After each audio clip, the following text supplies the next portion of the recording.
Шинэ өглөө ирлээ. Шинэ өглөө сэрлээ. Урамтай өглөө. Урамтай өглөө.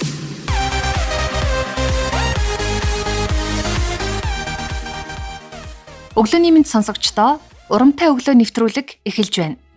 Энэ удаагийн дугаараар ус хэмнэх аргуудаас хуваалцах болно.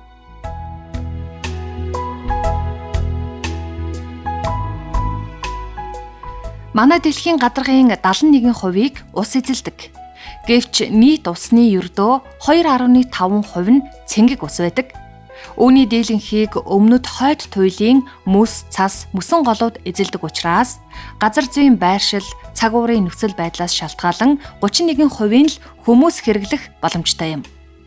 Дэлхийд даяар хүний хэрэгцээнд зориулан 4600 гаруй шоуметр ус олборлож байгаагаас 69% нь хөдөө аж ахуй, газар тариалангийн усалгаанд, 19% нь аж үйлдвэрлэл, 12 орчим хувь нь хүн амын унд ахуйн хэрэгцээнд ашиглаж байна.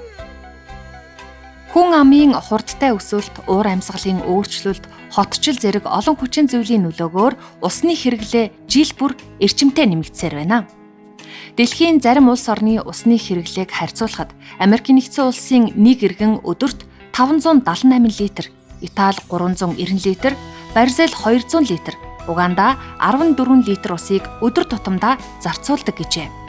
Үүнээс Америкчуудын нэг өдрийн усны хэрэглээний зарцуулалт нь зүлэг услах болоод усан санд 165 литр, бие засах 158 литр, усанд орох 132 литр, хувцас угаах 56 литр, хоол хүнс ундны хэрэглээндээ 13 литр ус зарцуулгаа гэсэн статистик судалгаа байдаг. Одоогийн байдлаар дэлхийн нийт хүн амын 5 хүн тутмын нэг нь усны хомсдолтой амьдарч байна.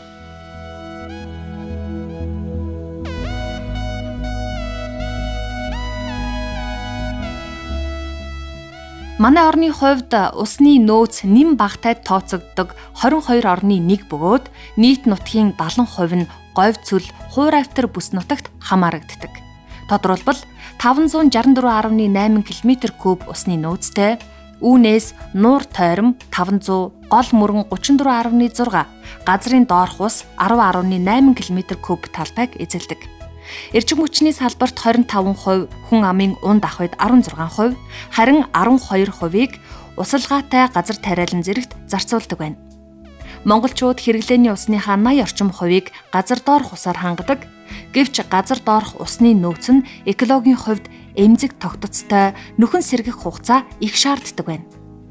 Нийслэл хотын орон сууц болоод гэр хороололд амьдардаг нэг хүний усны хэрэглээг харьцуулахад орон сууцанд амьдардаг иргэн өдөрт 250 литр, харин гэр хороололд амьдардаг иргэн өдөрт 8-аас 10 литр ус зарцуулдаг байна. 2028 он гэхэд Улаанбаатар хотын усны нөөц болоод эрэлт хэрэгцээ тэнцэх эрсдэлтэй гэдгийг судлаачид хэлж байна. Иймд усны хомсдолд орох эрсдлээс сэргийлж иргэн бүр усаа хэмнэж дадах хэрэгтэй.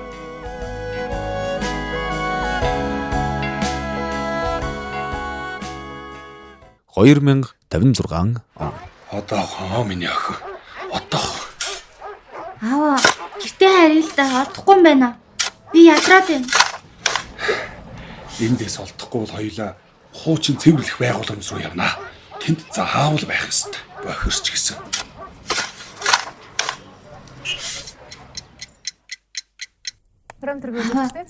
Миний ам цангаад байна. Миний охин өглөө хүртэлтээс чих. Өглөө хоёулаа заавал ус олж явна. Ойлголоо. Аава, та нөгөөдхөө надад сонсгоод өгөөч. Би унтаж чадахгүй байна. Одоохоо миний охин.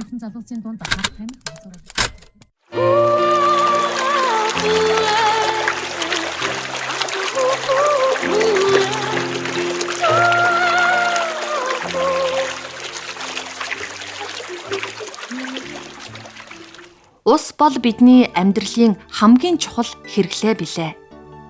Унданд хэрэглэх, угааж цэвэрлэх, ургамал тариа услагч тэр бүхэл эрчим хүч үйлдвэрлэлд усыг бид өдөр бүр амьдралдаа хэрэглэдэг.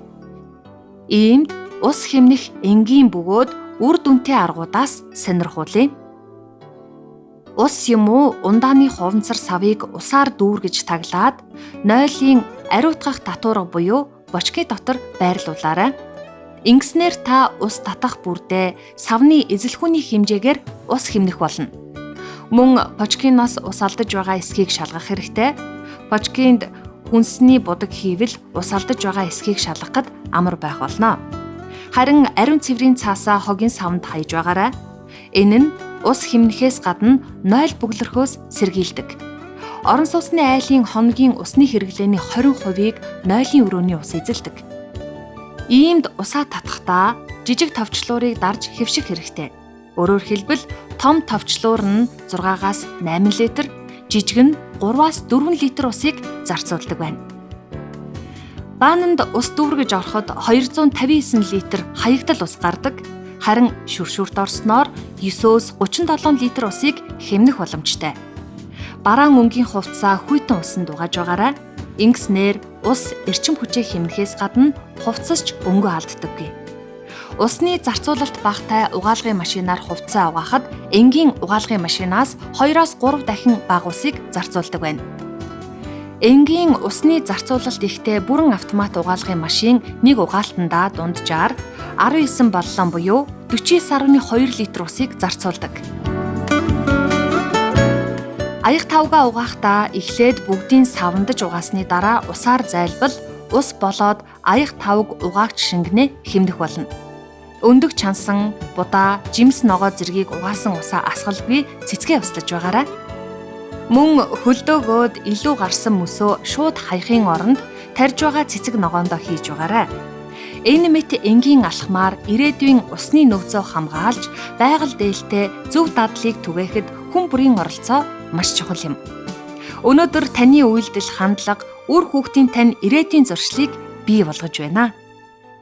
Иймд хариуцлагатай иргэн байх үүргээ ухамсарлаж, үр ашиггүй гойжуулдаг усны хэрэглээгээ танаж хэвшицгээе. Урамтай өглөө нэвтрүүлгийн энэ удаагийн дугаараар ус хэмнэх аргуудаас сонсогчдод хуваалцлаа.